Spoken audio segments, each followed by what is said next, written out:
এবার আলাপন ডিজাস্টারের meeting chief secretary শুরু করবেন। প্রেস থাকুক আমাদের সাথে, আগে কার কি রিপোর্ট আছে সেটা বলে দিক। আজকে পর্যন্ত যদি আর কারো কোনো রিপোর্ট থাকে। ইকো হচ্ছে কেন এটা? আচ্ছা ঠিক আছে। ম্যাডাম, আপনি তো দিনের পর দিন এবং সারা রাজ্যে কেউ নবান্নে যেভাবে মনিটর করেছেন, তার ফলে যেটা মূল বিপর্যয় সেটা বেশ খানিকটা রুখে দেওয়া গেছে এবং পশ্চিমবঙ্গে এবার অনেকটাই ইন্টিগ্রেটেড ভাবে এবং খুব অর্গানাইজড ভাবে ক্ষয়ক্ষতি বহুদূর পর্যন্ত রোধ করা গেছে, প্রাণনা খুব কম হয়ে গেছে। গতকালের পর থেকে আমরা তারপর প্রাথমিক ক্ষয়ক্ষতি একটা বিভিন্ন বিভাগ এবং ডিপার্টমেন্ট এবং বিভিন্ন ডিস্ট্রিক্ট ম্যাজিস্ট্রেটের থেকে ডিটেইলে একটা রিপোর্ট আনিয়েছি ম্যাম। এটা ভেরি ভেরি প্রিলিমিনারি এস্টিমেট এবং সেই এস্টিমেট হয়তো আরো ছাড়িয়ে যেতে পারে। Huge damage has been caused to dwelling houses, বহু কাঁচা বাড়ি পড়ে গেছে বিশেষ করে। তো আপনি সবটাই এবং পাকা বাড়িও যেগুলো আছে, ধরো কাঁচা, হয়তো এমনি একটা পাকা বাড়ি তুলে দিয়েছে, কোনো ফাউন্ডেশন নেই, কিছু নেই, সেরকমও কিন্তু অনেক বাড়ি পড়ে গেছে। তারা কিন্তু বড় লোক নয়, যারা গ্রামে একটা এমনি ছোট পাকা বাড়িও করে তারাও কিন্তু খুব যে বড় লোক তা নয়। আজকে কিন্তু সবাই করে এটা, সুতরাং সেগুলোও কিন্তু আমাদের নজর রাখতে হবে। ম্যাডাম, মনে করা হচ্ছে আপনি সবচেয়ে ভালো জানেন যে দক্ষিণ চব্বিশ পরগনা, উত্তর চব্বিশ পরগনার যে নদীর উপকূলবর্তী রিভারাইন কোস্টাল বেল্টে এবং পূর্ব মেদিনীপুরে এবং অন্যান্য জেলার মধ্যে হাওড়াতেও প্রচুর ড্যামেজ হয়েছে এবং আরো বহু জেলায়, সব মিলিয়ে অন্তত পক্ষে ভেরি প্রাইমারি এস্টিমেটে 3 লক্ষ বাড়ি, 3000 কোটি টাকার তার ক্ষয়ক্ষতির মূল পরিমাণ, 3 লক্ষ বাড়ি ড্যামেজ হয়েছে। কৃষি জমিতে লোনা জল ঢুকে যাওয়ায়, এমব্যাঙ্কমেন্ট ব্রিজ হওয়ায়, ফ্লাড ওভারটপ করায়, এগ্রিকালচার এন্ড হর্টিকালচারে প্রিলিমিনারি এস্টিমেট হচ্ছে 1.16 লাখ হেক্টর ড্যামেজ হয়েছে। অর্থমূল্যে অন্ততপক্ষে 2000 কোটি টাকার ড্যামেজ এগ্রিকালচার ডিপার্টমেন্ট যেটা অ্যাসেস করে এভাবে নাম নিয়ে বলো, সবগুলো নিয়ে আমরা 15,000 কোটি টাকার মতো ড্যামেজ এখনো পর্যন্ত আমরা পেয়েছি। এবং এছাড়াও আজকেও মনে রাখতে হবে কতগুলো টর্নেডোর নামে, কতগুলো টর্নেডো মানে হাফ টর্নেডো বা ফুল টর্নেডোর মানে ঘূর্ণিঝড় হয়ে গেছে। যেমন অশোকনগরে অনেকগুলো বাড়ি ভেঙেছে, তোমার ক্ষতিগ্রস্ত হয়েছে, শান্তিপুর ক্ষতিগ্রস্ত হয়েছে, নদিয়া ক্ষতিগ্রস্ত হয়েছে, বহরমপুরে যেমন বাঁধ পড়ে 2জন মারা গেছে। এইরকম কলকাতার ওপর দিয়েও কিন্তু অনেকগুলো ঘূর্ণিঝড় হয়ে গেছে। এইরকম অনেক জেলায় জেলায় পরে তোমরা হয়তো রিপোর্ট পাবে আরও অনেক ঘূর্ণিঝড় অনেক জায়গায় হওয়াতে আজকেও কিন্তু বেশ কিছুটা ক্ষতিগ্রস্ত হয়েছে। ফলে এইটা কিন্তু তোমার অঙ্কটা পরে প্লাস হবে। এখন মোটামুটি একটা 15,000 কোটির মতো আমরা লস পেয়েছি, কিন্তু আমাদের আরও ফিল্ডে গিয়ে দেখতে হবে। ফিল্ডে এখনও কেউ অতভাবে নামতে পারেনি। ওপরটা যতটা আমাদের যে মানচিত্র আছে বা জিওগ্রাফি আছে বা ডেনসিটি অফ পপুলেশন আছে বা এগ্রিকালচারাল ফিল্ড আছে, সেগুলোর ওপর ভিত্তি করে এই ক্যালকুলেশন হয়েছে। কিন্তু এরপরেও ফিল্ডে গিয়ে গিয়ে সার্ভে হবে এবং সেই ফিল্ডে সার্ভে হতে জলটা না কমলে তো আপনারা পারবেন না। সুতরাং it will take some time. সুতরাং আমি মনে করি যে হেলথের দিক থেকে নারায়ণ তুমি রেডি আছো, তোমরা একটু ইন্ডিয়ান মেডিকেল অ্যাসোসিয়েশনকে বলো না কিছু টিম, যদি তারা যেখানে যেখানে বন্যা হয়েছে মানে জল ঢুকে শেল্টারগুলো হয়েছে, যেখানে শেল্টারে অনেক লোক আছে, ইন্ডিয়ান মেডিকেল অ্যাসোসিয়েশনকে বলো to send some team. Yes madam, আমরা কতবারও আপনাদের ইনস্ট্রাকশন মতো করা হয়েছে, সেম ডে আমরা আজকে ডক্টর শফির সাথে কথা বলি, সেগুলোকে অর্গানাইজ করে নিচ্ছি। মোটামুটি আমাদের যে জেলাগুলোর সাথে কথা হয়েছে, জলটা আমাদের প্রত্যেক হেলথ ফ্যাসিলিটি থেকে নেমে গেছে, সার্ভিসেস আরম্ভ করা হয়েছে। ক্যাম্পগুলোতে প্রচুর মানুষ রয়েছে ম্যাডাম, সেখানে মেডিকেল টিম ইনক্লুডিং আশা, এএনএম সবাই ভিজিট করছেন। ওখানে আমরা জলের অ্যারেঞ্জমেন্টগুলো সব দেখে দিচ্ছি। এখন অবধি কোনো ডায়রিয়াল আউটব্রেক পাওয়া যায়নি। ভ্যাকসিন আপনার madam normal drug supply, ORS বা bleaching powder, halogen tablet sufficient কোয়ান্টামে আছে। সাপে কাটা ওষুধ, সাপে কাটা ওষুধ ম্যাডাম প্রচুর সংখ্যায় আছে। আমরা ওদেরকে বলেছি এখন যখন লোকদের বাড়িতে ফিরবে সেই সময় সমস্যাগুলো হতে পারে, সেগুলো সকলকে অ্যালার্ট করে দেওয়া হচ্ছে। বিশেষ করে দক্ষিণ 24 পরগনায় একরকম সাপ আছে, কামড়ালেই সঙ্গে সঙ্গে মরে যায়, এরকম নানা রকম ব্যাপার আছে। সুতরাং ওদিকটা বেশি করে কেয়ার নিতে হবে, সাগর এরিয়াগুলো, সুন্দরবন এরিয়াগুলো। यस मैडम, अपने प्राथमिक पे वो আমাদের জল গতকাল ইমার্জেন্সিতে ঢুকেছিল, সেই জলগুলো নেমে গিয়েছে। আমাদের বিদ্যুতের খুব ভালো কোঅর্ডিনেশন হয়েছে, যেখানে যেখানে বিদ্যুৎ চলে গিয়েছিল সেখানে আবার ফিরে এসেছে। প্রিকশনারি হিসাবে যেগুলো বন্ধ করা হয়েছিল সেগুলোতে ম্যাডাম কোনো মোটামুটি সিস্টেম ঠিকমতো চলছে, এবং স্পেশাল কেয়ার আমরা দিতে বলেছি প্রেগন্যান্ট উইমেন। হ্যাঁ, প্রেগনেন্ট উইমেন, বাচ্চা। ইয়েস ম্যাডাম, যাদের এক্সপেক্টেড ডেটস গুলো আছে তাদেরকে স্পেশালি আমরা টেক কেয়ার করছি, কোনো অসুবিধা না হবে। যেখানে আমাদের নর্মাল স্টোরগুলো অসুবিধা যেখানে ডাউন করেছিল সেগুলোকেও ম্যাডাম উপর তোলা হয়েছে, সেজন্য কোনো আমাদের ক্ষয়ক্ষতি হয়নি। বাকি গতকাল আপনি যেমন ইনস্ট্রাকশন দিয়েছেন পুরো টিম ফিল্ডে সেরকমই কাজ করছে। হ্যাঁ, ইন্ডিয়ান মেডিকেল অ্যাসোসিয়েশনকে বলো, ওদের কিছু ডাক্তার আছে যারা প্রাইভেটও প্র্যাকটিস করে, তারা যদি টিম করে করে একটু ব্লকগুলোতে যায়, বিশেষ করে যে ব্লকগুলো বেশি অ্যাফেক্টেড। এটা তোমার হয়তো ম্যাক্সিমাম 30-35টা ব্লক হবে খুব বেশি অ্যাফেক্টেড। 30-35টা ব্লকে তো একদিন যেতে পারলো না, ধরো একদিন একটা জেলায় গেল, আরেকদিন আরেকটা জেলায় গেল, আরেকদিন আরেকটা জেলায় গেল, বা নিয়ারেস্ট টিম যারা আছে, তোমার অনেক ডাক্তার আছে, কোয়াক ডাক্তার যাদের বলা হয়, যাদের আমরা যেন কি একটা নাম দিয়েছি, সামাজিক বন্ধু বা কিছু একটা নাম দিয়েছে, গ্রামীণ স্বাস্থ্য পরিষেবা ম্যাডাম। গ্রামীণ স্বাস্থ্য পরিষেবক। তো গ্রামীণ স্বাস্থ্য পরিষেবক যারা, তাদেরও যদি একটুখানি গিয়ে গিয়ে দেখে নিতে বলো, আর তোমরা অনলাইনে কিছু নির্দেশ দিয়ে দাও, যেটা আমরা কোভিডের ব্যাপারে করছি, তাহলে they will be helpful also. Yes madam, আমরা সেই রকমই ম্যাডাম এটাকে এগিয়ে যাচ্ছি, যেমন আপনি ইনস্ট্রাকশন দিয়েছেন। আইনের সাথে আমি একটু যোগাযোগ করছি। ইরিগেশন বলুক, নবীন ইরিগেশন বলো। তোমার আজকেও তোমার বিদ্যাধরী বাঁধ ভেঙেছে। যা আমি শুনতে পাচ্ছি, তোমরা যে দীঘায় যেটা করেছিলে ইরিগেশন ডিপার্টমেন্ট থেকে, তার টোটালটাই ভেঙে গেছে। টোটালটাই ভাঙলো কি করে? এত কংক্রিট, সেটা নয়, হয়েছে তো 2-2.5 বছর হয়েছে, জলের স্রোত ছিল, সব কিছুই ঠিক আছে, সবটা কি করে ভেঙে গেল? সবটা ভাঙেনি না, মাঝে মাঝে ভেঙেছে। আরেকটা নতুন কাজ হচ্ছিল, সেই কাজ হওয়ার মধ্যে এটা এসে যাওয়ার পরে ওই কাজটাও যেহেতু ব্রিজ করার কথা ছিল কতদিনে, আর তোমরা এটা নিয়ে কতদিন ধরে ঝুলিয়ে রেখেছো বলো তো? কতদিন ধরে তোমরা মনিটরিং করো? কেন এতদিন টাইম লাগে?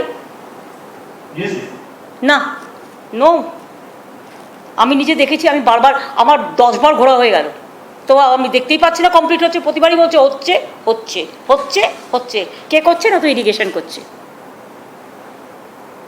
ব্রিজের কাজ ম্যাডাম ব্যাকেন্ড বসে দিয়ে দাও। আরে ভাই, আমার তো দরকার নেই ওরা করছে কি কে করছে, আমার দেখার দরকার নেই। কাজটাকে নেগলেক্ট করার অধিকার তো কাউকে দেওয়া হয়নি। টাকা কি কম নিচ্ছে না? টাকাটা টাইম মতো নিচ্ছে না, তাহলে কেন তারা তো ম্যাগনেটিস বার্নিং হোক আর যেই হোক, কেন কাজটা দায়িত্বপূর্ণ করবে না? তোমার কংক্রিটের ওই ব্রিজ কি করে বসার জায়গাটাগুলো সব ভেঙে গেল, তার মানে যে করেছে সে কি ফাউন্ডেশন ভালো করে করেনি? এটা একটা এনকোয়ারি হবে মনোজ, এটা ফাইন্যান্স ডিপার্টমেন্ট থেকে একটা এনকোয়ারি হবে। যে কাজটা তৈরি হচ্ছে সে কাজটা কেন এতদিন টাইম লাগছে, আর এগুলো কী করে আর দেখো বিদ্যাধরী নদী প্রত্যেকটা ভেঙে গেছে। আগের বার তাহলে আমফানের পরেও তোমরা কাজ করলে, কত টাকা দিয়েছিলে আমফানের পর, এবং সেই জায়গাগুলো কতগুলো ভাঙলো, তাহলে তোমার টাকাটা কি সব জলেই চলে যাচ্ছে? এটা তো আমায় দেখতে হবে। টাকা আমি জলে দেবো না জল আমি টাকা দিয়ে ঢাকবো, কি করব, কোনটা হবে বলো? আমফানে যে কাজ করা হয়েছিল সেটা আমাদের ওখানে দু ধরনের কাজ আছে সুন্দরবনে। যে একটা হচ্ছে পাকা যে কাজ করা হচ্ছে সেটাতে কোনো ড্যামেজ হয়নি, কিন্তু যে কাঁচা যে মাটির কাজ হয় সেখানে কিন্তু গোটা ওভারলপ হয়ে জায়গায় জায়গায় ব্রিজ হয়ে আমফানের সময় যে কাজ করা হচ্ছিল তার 30-40% কাজ ব্রিজ হয়েছে। কারণ যে 2 মিটার উপরে যে সার্জ হয়েছিল নতুন জলে, সেটা একটা ছিল পুরো প্রোডাক্ট, একটা হাওয়া, তারপরে এটা সাইক্লোন, এই বলে 3টা মিশিয়ে এরকম এক্সপেকটেশন ছিল না। আর একবার যদি যে মাটির মাঝে উপরে যদি চলে যায় তাহলে স্কাবিং হয়ে ওটা মিটার যাবে, হয় ওটার সাথে সাথে বলো বলো, তোমরা মিটিং চালু করো না, তোমরা করো। হ্যালো হ্যালো, না ঠিক আছে, বলো।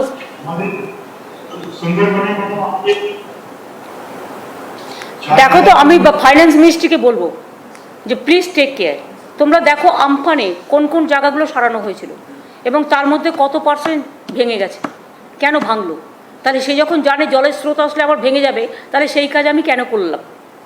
4 ভাগের জায়গা আমি 1 ভাগ করতে পারতাম, 1 ভাগও আমার টিকে থাকতে পারতো। তাহলে আমি জেনে শুনে কেন বিষ পান করছি? একদম টাকা ছাড়বে না। ইরিগেশনের টাকা ছাড়বার আগে স্টেট, তোমাদের আমি বলছি, পিডব্লিউ এর ইরিগেশনকে এটা মনে রাখতে হবে। একটা টাস্ক ফোর্স করো, যারা আগে দেখবে টেন্ডার থেকে শুরু করে everything, weather it is in a proper way or not, তারপরে তোমরা কাজগুলো করো। গভর্নমেন্টের টাকা এত সস্তা নয়। প্রতি বছর বন্যা হবে, প্রতি বছর ঝড় হবে, কোথার থেকে পাবো? একদিকে কোভিডে বিনা পয়সায় ট্রিটমেন্ট করতে হচ্ছে, একদিকে প্রতি বছর হাজার হাজার, আগের বারও আমাদের হাজার হাজার কোটি টাকা খরচা হয়ে গেছে আমফানে। প্রতি বছর একটা নেচারের একটা ফিনোমেনা হয়ে গেছে, একটা হয় দুর্যোগ নয় বন্যা, তো প্রতি বছর এতগুলো করে টাকা জলে ঢালতে পারছি না। আমি মানুষকে সহায়তা দেবো, জলে আমি এত টাকা ঢালবো না, সেখানে আমাকে অল্টারনেটিভ ওয়েতে যেতে হবে। আমি বারবার তোমাদের আগের বারও বলেছিলাম গাছের কথা, আমি বারবার বলেছি সেই ঘাসের কথা। ম্যানগ্রোভ যে বললো 5 কোটি পুঁতবে, কোথায় কত পুঁতেছে এনভায়রনমেন্ট ডিপার্টমেন্ট? জিজ্ঞেস করো এনভায়রনমেন্টকে, 5 কোটি যে ম্যানগ্রোভ পোতার কথা হয়েছিল কী হলো? ফরেস্ট ডিপার্টমেন্ট জিজ্ঞেস করো। আগের বারে যে বড় বড় ভাষণ দিল কী হলো? ফরেস্ট ডিপার্টমেন্ট কে আছে? ডাকুনি। এনভায়রনমেন্ট ডিপার্টমেন্ট কে দেখে?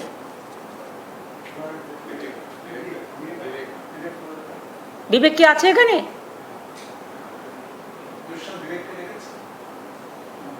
ওদের তো ডাকা উচিত ছিল। যা গিয়ে ফাইন্যান্স থেকে জেনে নাও যে ওদের 5 কোটি গাছ পোতার কথা ছিল ম্যানগ্রোভ, যেটা হচ্ছে সুন্দরবনে। আর তাছাড়া ওই যে ঘাসের যে গাছগুলো, যেগুলো দিয়ে নদীর ভাঙন আটকানো যায়, সেটা তোমরা কেন এই মাটির ব্রিজ না করে, মাটিতে টাকা না দিয়ে, মাটি তো গলে যাবেই, তুমি যে গাছটা এতটা শিকড় নিয়ে আটকে রাখছে, সেইটা তুমি এই পদ্ধতিতে অনেকে নিচ্ছে, আমরা সাকসেসফুল হয়েছি। আমি আগের বছরেও বলেছিলাম, চূর্ণী নদীতে এই কাজটা সেলিম করেছিল ফার্স্ট। কল সেলিম এবং জিজ্ঞেস করে নাও, ও যখন ডিএম ছিল তখন নদিয়াতে করেছিল। ফরেস্ট মাল্টিপ্লাই করবে কবে করবে? ফরেস্টে যে টাইম লাগে, ওদের এত বড় কাজ করার কোনো ক্যাপাসিটি নেই, এটা আপনাকে মাথায় রাখতে হবে। এর জন্য আপনাকে একটা অন্য টিম তৈরি করতে হবে, ডিজাস্টার থেকেই একটা টিম তৈরি করতে হবে, যে টিম সকলের সাথে কোঅর্ডিনেট করে এই কাজটা করবে। আর এটা এত লাইটলি করলে হবে না, এটা এক্সপার্টসদের একটু ওপিনিয়নও নিন।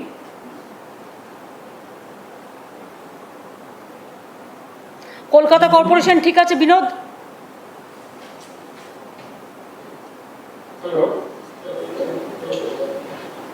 ম্যাম এখানে সব ঠিক আছে। এবার তো গাছ খুব বেশি পড়েনি ম্যাম, আমাদের প্রিপারেশন ছিল 40-50টা গাছ ছিল, সেগুলো চট করে রিমুভ করে দেওয়া হয়েছে।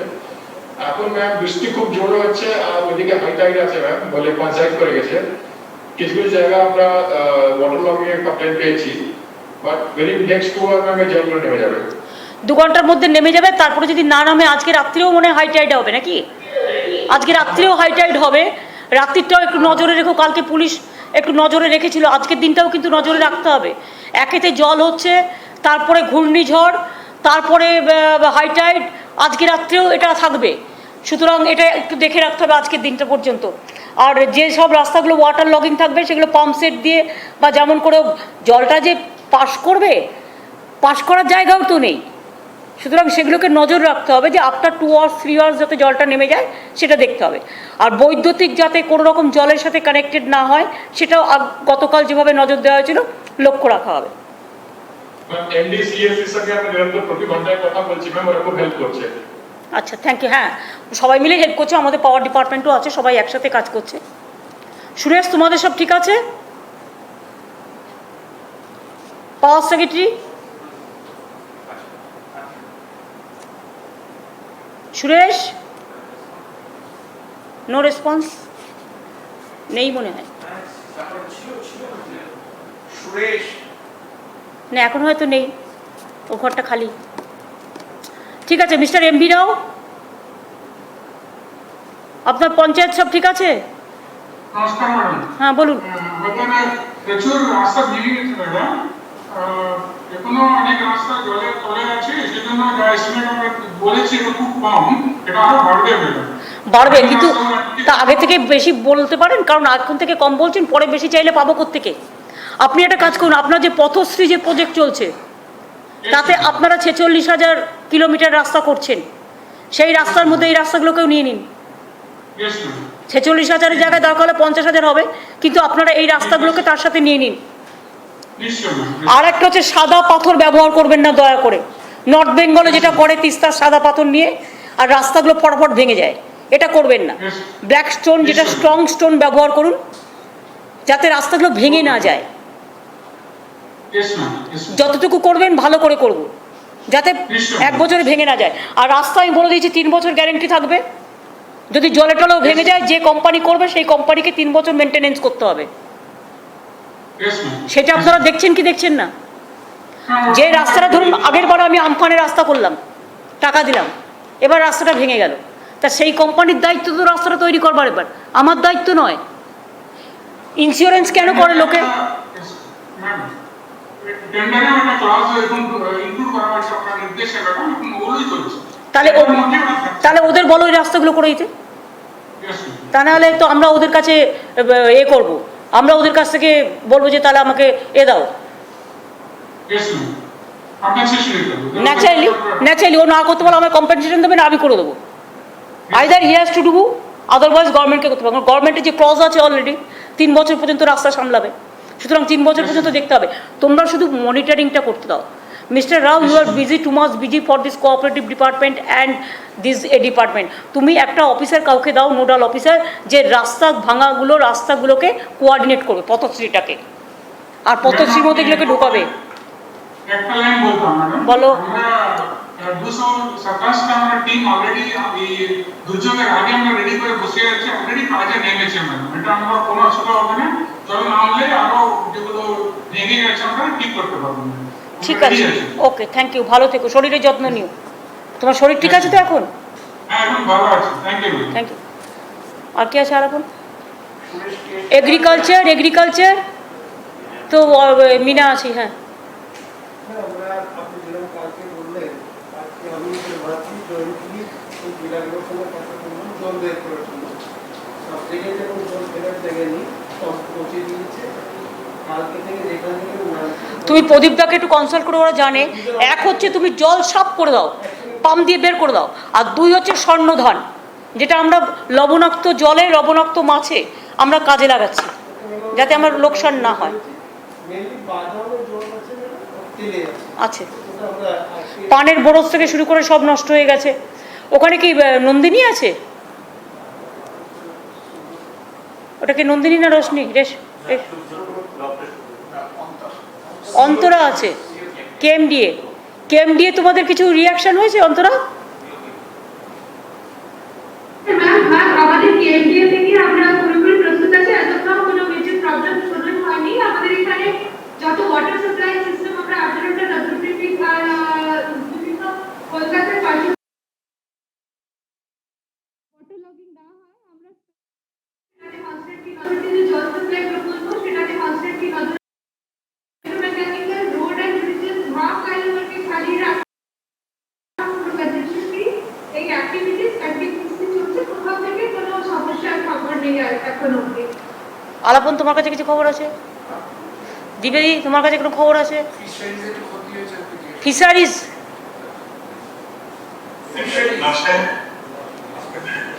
প্রভাত আছে নাকি? প্রভাত বলো, ফিশারিজ। হ্যাঁ, আমরা পুরো সার্ভে করাচ্ছি ম্যাডাম। আমাদের কোস্টাল এলাকাতে প্রচুর ওই স্যালাইন জল ঢোকার ফলে হ্যাঁ, মাছ মারা গেছে, মাছ নষ্ট হয়েছে ম্যাডাম। এবং ওখানে আমরা চেষ্টায় আছি যাতে ওখানে ওই স্যালাইন ওয়াটারে যে মাছ এরকম স্বর্ণ খানের ব্যাপার, এরকমই স্বর্ণ মৎস্য। হ্যাঁ, মৎস্যের ব্যাপার, এটা ম্যাডাম আমরা চাষিদেরকে ধরে ধরে এটা কাল থেকে যখন টাইডের ওই টাইড কমবে তখন থেকে ওটা শুরু করবো। তার সঙ্গে ম্যাডাম আমরা ফিশিং পারমিট এবং লাইন দিয়ে পুরো এরিয়া ওই ব্যাপার, সেটাও ম্যাডাম আমরা প্রস্তুতি নিয়ে নিচ্ছি। আচ্ছা, একটা কথা বলো প্রভাত, একটু তোমাদের যারা এক্সপার্টস আছে একটু ওপিনিয়ন নিয়ে তো। ধরো অনেক বড় বড় মাছও তো মারা গেছে, ছোট মাছও এরকম মারা গেছে, প্রচুর বড় মাছ বেশি মারা গেছে, তাই তো? তা বড় মাছ যেগুলো মারা গেছে সেগুলোকে তুলে একটা জায়গায় করে ওই মাছগুলোকে কেটে কেটে শুকিয়ে ফ্রাই করে এটা আমরা বাজারে বিক্রি করতে পারি কিনা, কারণ তাহলে কিন্তু মাছটা ভালো থাকবে। আমরা যেমন কি করি মাছে, এটা সামান্য বুদ্ধি, যে মাছে আমরা নুন হলুদ মেখেই রেখে দিই, তাহলে কিন্তু মাছটা ভালো থাকে। কেটে পরিষ্কার করে নুন হলুদ মাখিয়ে রেখে দিই। ওই যে মাছটা মরে গেছে, অনেক মাছ, এই মাছটা নষ্ট না করে বাংলার লোকেরা তো মাছ খেতে ভালোবাসে, যদি শারীরিকভাবে কোনো ক্ষতি না হয় তাহলে সেই মাছগুলো তুলে নুন হলুদ মাখিয়ে সেগুলোকে আমরা পুরো রোদ্দুরে শুকিয়ে বা ড্রাই করার ব্যবস্থা করে সেইটাকে যদি আমরা ফ্রাই করার ব্যবস্থা করি, ড্রাই করেও যদি বিক্রি করতে পারি তাহলে কিন্তু লোকে নেবে এবং সেটা বাজারে বাড়িতে ঝোল টোল করে খেতে পারে। সেটা তোমার এক্সপার্টসদের কাছে একটা ওপিনিয়ন নাও তো, বিশেষ করে এই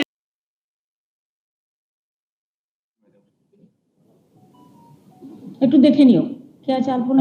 বিদ্যুৎ শান্তনু বসু খুব ভালো কাজ করেছে গ্রামের দূরবর্তী এলাকায় পাওয়ার ফিরিয়ে আনা, যার উপরে টেলিকম টাওয়ার ফিরিয়ে আনা ডিপেন্ড করছিল। একটু যদি শান্তনু বলো। সুনীলবাবু কোথায় ছিল না তো? सुरेश पावर के ऊपर बोलिए।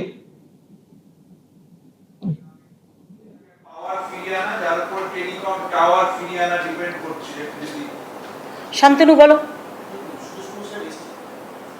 সুনীলবাবু কোথায় ছিল না তো?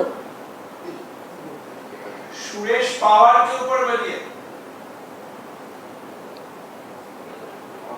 আমরা বেশ কিছু সাবস্টেশন গুলো যেগুলো জলমগ্ন ছিল সেখান থেকে আমরা বেরিয়ে এসেছি, চালু করেছি। এখন মাত্র দুখানে মাত্র সাবস্টেশন এখন চালু করতে পারিনি। আর অন্যান্য ফিডার গুলো যেগুলো ছিল আমাদের 11 কেভি অথবা আমাদের 33 কেভি ফিডার গুলো অধিকাংশ আমরা চালু করতে পেরেছি। আর একদিন সম্ভবত যদি ওয়েট করতে হয়, ম্যাক্সিমাম কালকে রাতের মধ্যে বাদ বাকি সব ফিডার গুলো আমরা চালু করতে পারবো ম্যাডাম। তোমাদের সবাইকে আমি অভিনন্দন জানাচ্ছি। তোমরা সবাই, সমস্ত অফিসাররা, বিভিন্ন ডিপার্টমেন্টের, লাইন ডিপার্টমেন্টে সবাই কাজ করেছো, ডিএমএসপি থেকে শুরু করে। আর তুমি বাইক নিয়ে জলে ড্রাইভ দিচ্ছ না তো? শিওর? ও কোভিড আছে, ও তো না হলে বাইক নিয়ে চলে যায়। আচ্ছা, এবার আমি একে ওখানে বর্ধন পিএইচির জলটা একটু বলো, লোকের খাবার জল।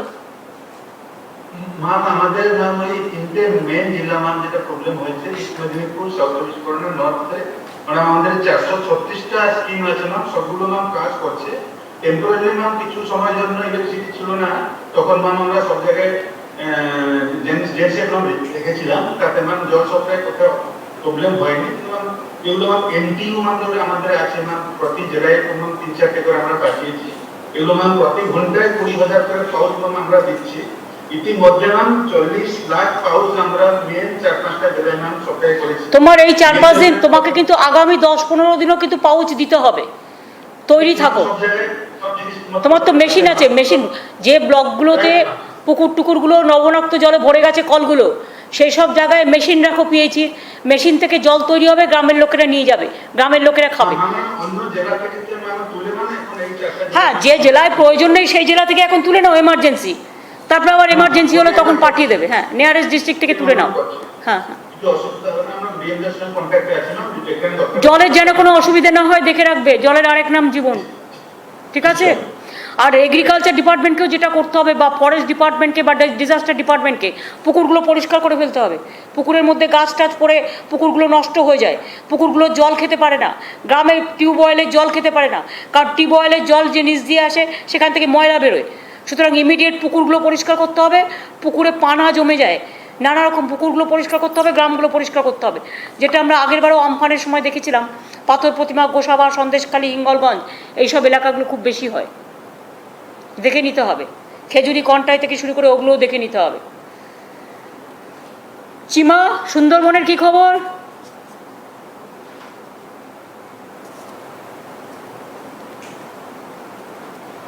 সুন্দরবন উন্নয়ন দপ্তর দেখে নাও মিস্টার চিমা।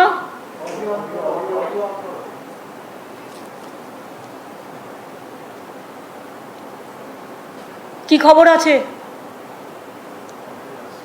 আসছে না অডিও?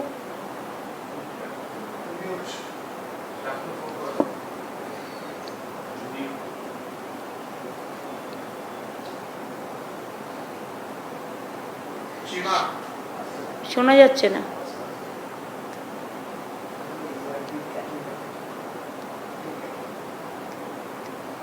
আচ্ছা, সীমাটা আসছে না। এআরডি কে আছে? Gopalika, Gopalika, let's go to Gopalika. Animal husbandry department, Gopalika, অনেক ক্যাটেল মারা গেছে। ম্যাডাম আমরা তো 500 মতো অ্যানিমাল সার্ভে করেছিলাম। হ্যাঁ, আমাদের এখানে বেশি মারা যায়নি। আচ্ছা, তোমরা তুলে রেখেছিলে? তোমরা আগে উঠিয়ে নিয়েছিলে, ম্যাডাম আমরা 500 শেল্টার করেছিলাম, মেডিকেল শেল্টার করেছিলাম। মানে ক্যাটেলদের জন্য 500 শেল্টার করেছিলে। আচ্ছা, তাদের খাবারও দেওয়া হচ্ছে, ম্যাডাম খাবার দেওয়া হয়। এটা ভালো কাজ করেছো, শেল্টার দিয়েছো বলেই এগুলো মরে যায়নি, নাহলে মরে গেলে তো আমাদেরই ক্ষতি হতো। আর আমাদের এখনো নিজেরা যেহেতু জল আছে, এই অ্যাসেসমেন্টটা পুরো হয়নি, আমরা একটু যেটা প্রিলিমিনারি অ্যাসেসমেন্ট রিপোর্ট আমরা পাঠিয়ে দিয়েছি, আর আমাদের কন্ট্রোলিং সব জেলাতে চলছে ম্যাডাম, এখন যেখানে প্রয়োজন আছে সেখানে চালু করবো। আচ্ছা, ক্যাটেলদের এই বন্যার পরে যাতে কোনো অসুখ না হয় সেদিকটাও নজর রেখো। হ্যাঁ ম্যাডাম, আমাদের সমস্ত বিএলডিও অফিসে আছে হ্যাঁ, ম্যাডাম, সমস্ত সেটাও একটু, হ্যাঁ সেটা একটু নজরে রেখো। পুলিশের দিকে ঠিক আছে ডিজি সাহেব, আপনাদের সব থানাগুলো কালকেও করেছে, পরশুও করেছে, তরশুও করেছে, এখনও দেখে নেবেন। রিলিফ শেল্টারগুলো লক্ষ্য রাখতে বলবেন যাতে মেয়েদের কোনো রকম অসুবিধা না হয়, বাচ্চাদের অসুবিধা না হয়, তারা যতক্ষণ বাড়ি ফিরে নেওয়া যাচ্ছে এবং বাড়ি ফিরে যাওয়ার পরেও যাতে কেউ কোনো অশান্তির মধ্যে না জড়ায়, সবাই যাতে শান্তিতে থাকতে পারে, সেটা একদম সুন্দর করে দেখে নেবেন যাতে কোনো অসুবিধা না হয়। যাবে টেক ফুল কেয়ার, এবং ব্লক টু ব্লক দেখে নাও। আজকে নদিয়াতে মনে হয় কোনো একটা প্রবলেম হয়েছিল তেহট্টের ওদিকে, এসব কোনো প্রবলেম কাউকে করতে দেবে না। আগে কেউ প্রবলেম করলে ফার্স্ট তাকে ধরবে, ধরে যা যা অ্যাকশান নেবে, তারপর আমাকে বলবে। হ্যাঁ, আচ্ছা, এরপর ডিজাস্টার আর কিছু আছে বলছি আমি, তোমাদের আর কিছু আছে? তাহলে একটা কাজ করো, আবার আমরা সোমবার দিন বসবো, কারণ তখন আমরা ইতিমধ্যেই আরও 2 দিন হাতে পেয়ে যাব, আর একটু ডেভেলপ যেগুলো হবে পেয়ে যাবে। আমার মনে হয় যে ইমিডিয়েট আমাদের ত্রাণের কাজ শুরু করা উচিত, যেটা টিপ্পল দেয়া বা কাপড় জামা দেয়া বা চাল ডাল দেয়া, জিআর যেটা আমরা দিই, সেগুলো যেন লোকে পায়, যেটা বিডিও ডিএম এসপিরা মিলে করে, আইসিদেরও ইনভলভ করে নিয়ে ওটা দিতে শুরু করো। ওটা যেন কোনো অসুবিধে না হয়, কেউ যেন না বলে যে খেতে পাচ্ছে না। আর সেক্ষেত্রে দরকার হলে কিছু চাল টাল লাগলে জিআর তো আমরা অ্যালাউ করে দিয়েছি অলরেডি, আরও দরকার হলে দিতে হবে। টিপ্পলের যেন কঠিন মানে না পড়ে, কম না পড়ে। টার্পলিন ঠিক আছে, টার্পলিন আর কিছু দিতে হবে। টার্পলিন 10 লাখে হবে না বাবা, টার্পলিন 10 লাখ শুনতেই লাগে। টার্পলিন আরও পাঠাও জেলায় জেলায়, আরও জেলায় জেলায় 10 লাখ করে টার্পলিন পাঠাও, লাগবে। তোমার কাছে কত স্টক আছে? কত মাত্র? তো টার্পলিনটা তোমরা রাখো না কেন? আচ্ছা, দেয়া আছে, প্লাস তোমরা আরও 10 লাখ দিয়েছো, তারপরে যদি চাই তাহলে 1 লাখ করে তাহলে পাঠিয়ে দাও। আগে যখন 10 লাখ দিয়ে দিয়েছো, ঠিক আছে, দেখে নাও। ম্যাডাম সুন্দরবন শুনতে পাচ্ছেন? হ্যাঁ হ্যাঁ, কমিউনিকেশন গ্যাপ ছিল, তো যদি আপনি শুনতে পাচ্ছেন, কারণ আমাদের মোটামুটি সব ঠিকই আছে। মেজর ড্যামেজ আছে সেগুলো আছে ব্রিকওয়েড রোড, কংক্রিট রোড এবং বিটুমেন রোড। আমরা আগে থেকেই একটু স্টেপটা নিয়েছিলাম আপনার করে, যে ভালনারেবল পয়েন্ট ছিল সেগুলোকে আমরা স্ট্রেংথেন করেছিলাম, তার জন্য ক্ষতি খুব বেশি হয় না। তার সত্ত্বেও কিছু এই প্রায় 300 কিলোমিটার রোডটা ক্ষতি হয়েছে। আমার team nearly 39 quick reaction teams কাজে কাজ করছে, মাঠে কাজ করছে। এছাড়া কিছু স্লুইস গেট আছে, জেটিস আছে এবং কালভার্টস আছে, যাদের রিপেয়ার এখন করবো আমি যখন এই জলটা নামবে। মোটামুটি কিন্তু এই ইনফ্রাস্ট্রাকচারের যতটা আমি ভেবেছিলাম ক্ষতি হবে ততটা ক্ষতি হয়নি। না সে হয়তো আপনারা বুঝতে পারছেন না, প্লিজ এখনই এই কনক্লুশনে আসবেন না, বিকজ ফিল্ড সার্ভে হয়নি। জল ঢুকে অনেকটাই সর্বনাশ হয়ে গেছে, এটা জলে জলাকার হয়ে গেছে, জলে প্লাবিত হয়ে গেছে, জলে প্লাবিত হয়ে ঘরও ভাঙবে, অর্ধেকটা জল উঠলেও মনে রাখবেন পুরো বাড়িটাই ভেঙে পড়ে। ঠিক আছে, থ্যাংক ইউ। তাহলে আমরা যেটা করি সেটা হচ্ছে ত্রাণ বিলির জন্য আমাদের একটা টাইম নিতে হবে। প্রথম যেটা আমার ইমিডিয়েট দরকার, ইমিডিয়েট পানীয় জল, ইমিডিয়েট চিকিৎসা, ইমিডিয়েট জিআরের চাল, এগুলো কন্টিনিউ করবে যতক্ষণ পর্যন্ত তাদের ঠিকমতো স্বাভাবিক এতে ফিরে না আসছে। কাপড় জামা বাচ্চাদের দিয়ে দাও বা বড়দের। আমরা আপাতত একটা টাস্ক ফোর্স তৈরি করছি সিএসের নেতৃত্বে, অন্যান্য ডিপার্টমেন্ট যারা আছে সবাইকে নিয়ে। CS will decide the task force. আমরা আমাদের রাজ্য সরকারের পক্ষ থেকে 1000 কোটি টাকা ইমিডিয়েট ত্রাণের জন্য দিচ্ছি, কারণ আমাদের যে কাজগুলো করতে হবে, এবং এই কাজগুলো বিশেষ করে হাউস বিল্ডিং লোন, চাষের জমি, এইগুলো বেশি ক্ষতি হয়েছে পানের বরফ থেকে শুরু করে। এগুলো আমাদের আলাদা করে করতে সার্ভে করতে হবে, সার্ভে করার দরকার আছে। এবং এটার জন্য আমার মনে হয় দুয়ারে ত্রাণ, আমরা একটা দুয়ারে সরকারের মতোই দুয়ারে ত্রাণের ব্যবস্থা করব এবং এটা গ্রাম পঞ্চায়েত এলাকাতেও থাকবে, ব্লক লেভেল এলাকাতেও থাকবে, কিন্তু এটা চালাবে টোটাল গভর্নমেন্টের অল দ্য লাইন ডিপার্টমেন্ট, যারা যারা দুয়ারে সরকার করেছিল তারা করবে। এবং 3 তারিখ থেকে দুয়ারে ত্রাণ এটা চালু হবে, কারণ এই 4-5 দিন লাগবে জল সরতে। 5-6 দিন আমরা টাইম নিয়েছি হাতে, জল সরতে টাইম লাগবে, বাড়ি গিয়ে পৌঁছতে টাইম লাগবে, 1 হাঁটু জল বেয়ে সেখানে পৌঁছতে টাইম লাগবে, অনেক গ্রামে পৌঁছানো যাবে না। সুতরাং গ্রামে পৌঁছানোর সময় পর্যন্ত আমরা একটু টাইম নিয়েছি, 7 দিন। আজকে 27 তারিখ তো হয়ে গেল। 3 জুন থেকে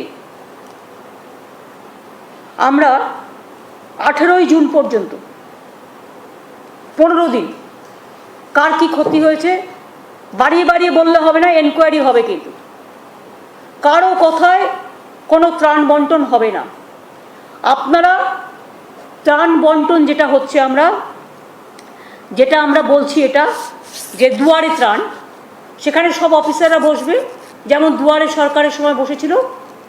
যার একটা বাড়ির ক্ষতি হয়েছে, সত্যিই ক্ষতি হয়েছে, সে একটা ওখানে অ্যাপ্লিকেশন ড্রপ করবার বাক্স থাকবে, সে তার হাতে কাগজটা দেবেন বা বাক্সে ফেলবেন, হাতেও দিতে পারেন, বাক্সেও ফেলতে পারেন। এটা গ্রাম লেভেলেও হবে, জিপি লেভেলেও হবে, ব্লক লেভেলেও হবে। 3 তারিখ থেকে 18 তারিখ পর্যন্ত যার চাষের জমির ক্ষতি হয়েছে বা যার বাড়ির ক্ষতি হয়েছে, যেটা সরকার পারে, তার মধ্যে সরকার কিন্তু সবার জন্য পারে না, গরিব লোকেদের জন্য পারে, যার সত্যিই প্রয়োজন। আমরা চাই না কেউ ভিক্টিমাইজ হোক, বঞ্চিত হোক। সত্যি মানুষের যাদের ক্ষতি হয়েছে, সে যেই হোক না কেন, রাজনীতি, ধর্ম, বর্ণ, জাতি নির্বিশেষে সবাইকেই আমরা চেষ্টা করব সাহায্য করার। 3 তারিখ থেকে 18 তারিখ পর্যন্ত দুয়ারে ত্রাণ, এটা দুয়ারে সরকারের একটা প্রজেক্ট, এটা চলবে গ্রামে গ্রামে এবং ব্লকে, এবং অ্যাপ্লিকেশন নেওয়া হবে। তারা নিজেরা নিজেদের অ্যাপ্লিকেশন দেবে, যে কেউ দিল না আমারটা, আমাকে বাদ দিল, এটা যেন শুনতে না হয়। এই জন্যই 15 দিন টাইম হাতে রাখা হয়েছে, যাতে আপনারা অ্যাপ্লিকেশনটা জমা দিতে পারেন গ্রামবাসীরা। অ্যাপ্লিকেশনটা জমা দেওয়ার পরে প্রত্যেকটা অ্যাপ্লিকেশন আমরা খুঁটিয়ে দেখব, যাতে কেউ বঞ্চিত না হন বা কেউ যাতে এটাকে মিসইউজ করতে না পারে। আমরা প্রত্যেকটা খুঁটিয়ে দেখব। তার জন্য আমরা 19 থেকে 30 তারিখ পর্যন্ত টাইম নেব,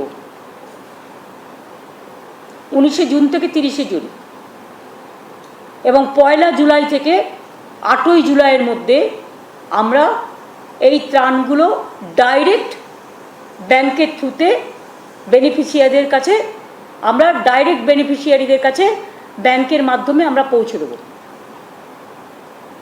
বুঝলেন কিছু? কারো কোনো কোয়ারি আছে?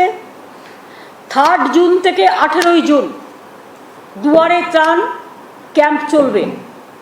যার যা ক্ষতি হয়েছে তারা জানাবেন ক্যাম্পে এসে। 19শে জুন থেকে 30শে জুন 15 দিন। এরপর যেহেতু দুয়ারে ক্যাম্প, দুয়ারে ত্রাণ চলবে 15 দিন, তাই 15 দিন আমাকে ভেরিফিকেশনও করতে হবে। তাড়াহুড়ো করতে গেলে অনেকে বাদ পড়ে যেতে পারেন, অনেকটা ভুল হয়ে যেতে পারে।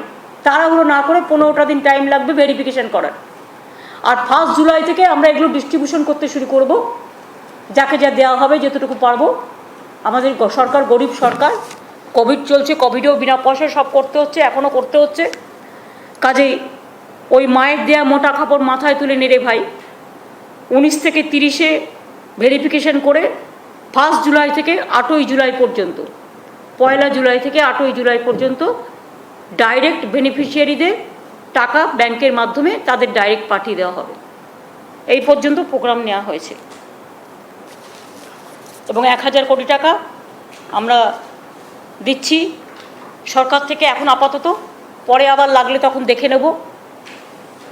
আর আপনারা তো জানেন আগের বারেও আমফানেও গভর্নমেন্টের প্রচুর টাকা খরচ হয়েছে, 37,000 কোটি টাকার মতো আমরা একটা প্যাকেজ টাকা লাস্টে বলেছিলাম ঠিক আছে তাহলে 7,000 কোটি টাকাটা দাও, সেটাও দেয়নি। কাজেই যেটুকু আমরা পেয়েছিলাম সেটা মনে রাখবেন, সেটা আমাদের টাকা থেকে, মাছের তেলে মাছ ভাজা। ওটা হচ্ছে আমাদের SDRF-এর ডিজাস্টারের টাকাটা। আগে নিয়ম ছিল গভর্নমেন্ট অফ ইন্ডিয়া ওটা পরে দিত ঘটে যাওয়ার পর, কিন্তু এখন অনেক দিন থেকে নিয়ম হয়েছে এটা অ্যাডভান্স রাজ্য পেয়ে যায়, এটা রাজ্যের টাকা। কাজে এটা ওনাদের কোনো কৃতিত্ব নেই। যাই হোক, কালকে প্রধানমন্ত্রী একটা মিটিং ডেকেছেন কলাইকুণ্ডাতে, আমাকে মিট করবেন বলেছেন, খবর পেয়েছি। আমি নিজেও কালকে, উনি উড়িষ্যার 3টে জায়গায় যাচ্ছেন, আর উড়িষ্যা থেকে ফেরার পথে উনি দীঘা হয়ে কলাইকুণ্ডায় নামবেন। ওটা একই পথ, বালেশ্বর জলেশ্বর ওই পথগুলো হয়ে। আর আমাদের কালকে প্রোগ্রাম আছে, আমি আর চিফ সেক্রেটারি যাব। আমরা যাব সন্দেশখালি, যাব সন্দেশখালি, তাই তো, হিঙ্গলগঞ্জ, ওই সন্দেশখালি হিঙ্গলগঞ্জ ওই এরিয়াটা সার্ভে করব, করে হিঙ্গলগঞ্জে একটু নামবো 2 মিনিটের জন্য, করে ওখানে একটু ডিএমএসপির কাছে একটা রিপোর্ট নেবো ছোট্ট করে, করে নিয়ে ওখান থেকে আমরা আবার যাব সাগরে, সাগরে নামবো, সাগরে আবার ডিএমএসপির সাথে একটা ছোট্ট করে রিপোর্ট নেব, নিয়ে ওখান থেকে আমরা চলে যাব কলাইকুণ্ডা, তারপরে কলাইকুণ্ডা থেকে পিএমের মিটিংটা করে আমরা দীঘায় যাব, তারপরে দীঘার মিটিংটা হবে বিকেলের দিকে। আর পরশুদিন দীঘার ওদিকটা এরিয়াল সার্ভে, যেটা দীঘা খেজুরি হলদিয়ার এদিকটা আছে, ওটা পরের দিন করব, করে ফিরে আসবো। এই পর্যন্ত আমাদের প্রোগ্রাম। কাজেই ডিজাস্টারের মিটিং আমার মনে হয় এই পর্যন্তই থাক। পুলিশকে আর একটু এফেক্টিভ হয়ে এবং ফাইন্যান্সকে বলবো প্রত্যেকটা টাকা যেন ঠিকমতো খরচ হয়, এবং আগের বারের সাথে মিলিয়ে নিতে হবে যেগুলো আমি দিলাম ঠিকমতো খরচ হয়েছে কিনা। আমি কিন্তু এবারে মেলাতে বসলে সেই অঙ্কটা কিন্তু আমার কাছে ক্লিয়ার হয়ে যাবে, এটা মাথায় রাখতে হবে। আর প্রদীপদা, চাষিদের ব্যাপারটা ভালোভাবে দেখে নিতে হবে সবটাই। তাহলে আমরা মিটিংটা এখানে শেষ করছি।